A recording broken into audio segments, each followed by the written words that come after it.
Ilustracije, ki jih pripravljamo pri večeru, so vedno plod timskega dela in zelo dobro predebatiramo teme. Jaz nekaj preberem, jaz si preden delam risbo že ogledam videe, dokumentarce na to temo, preberem kako knjigo in potem predebatiramo in plod te izmenjave je potem serija skic, med temi skicami izberemo najbolj primerno, tista gre na naslovnico.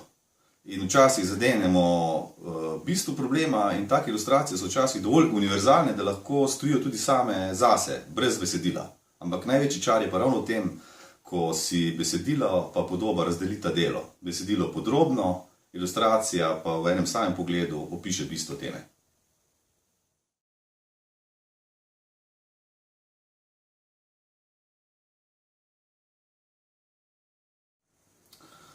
Ja, avtorji časopisnih karikatur si lahko in si moramo privoščiti več kot naše kolegice in kolegi, ki pišejo, že po tradiciji, vendar pa je pomembno to, da ne napadamo šibkih posameznikov, posameznic, pripadnikov manjšin in podobno, ampak vedno napadamo ljudi in organizacije, ki imajo moč, vpliv, denar.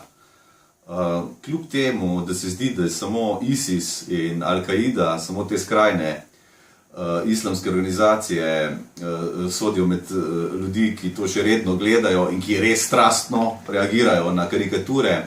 Vsaj ena tožba povezana z mojo ilustracijo oziroma zaradi moje karikature in vsaj eno jezno pismo avstrijskega ambasadorja dokazuje, da časopisne karikature še vedno dvignejo pritisk.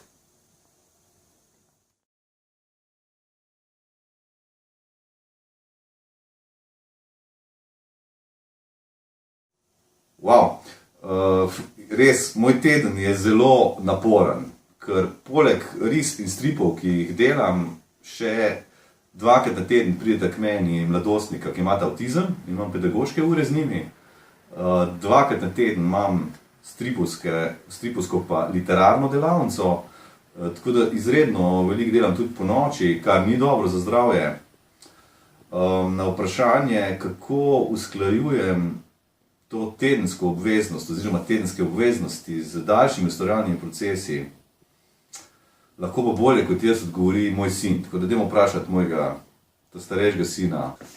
Glede tega usklajevanja projektov, no, to moj ata sploh ne dela, ampak pač zagrabi tisti projekt, ki mu je najbolj všeč, ko dobi priložnost, šele potem, ko si nabal še dvakrat preveč, kot bi lahko normalen človek delu, pa razmišlja o tem, kako ne bo mogel vsega skozi speljati.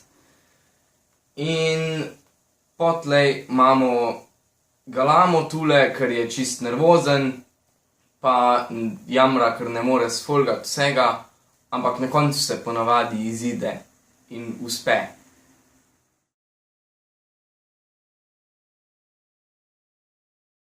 Zakaj toliko truda vložiti? In to ni samo moj trud, tu je urednica, novinar in oblikovalka, ki tudi intenzivno sodeluje pri nastanku risbe. Zakaj toliko truda vložiti, zato da ljudje samo v delčku sekunde to vidijo, potem pa že zvečer zavijajo solato ali pa ribe v ta naš časopis.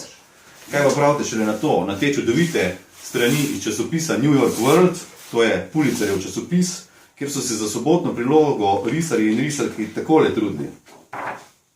Tudi s tem časopisom so ljudje zvečer zavijali ribe in solato. Ampak to je narava nas časopisnih risarjev. Pač maksimalno se potrudimo za to, da bralcu in bralki omogočimo, da z enim samim pogledom zajame bistvo problema tistega trenutka.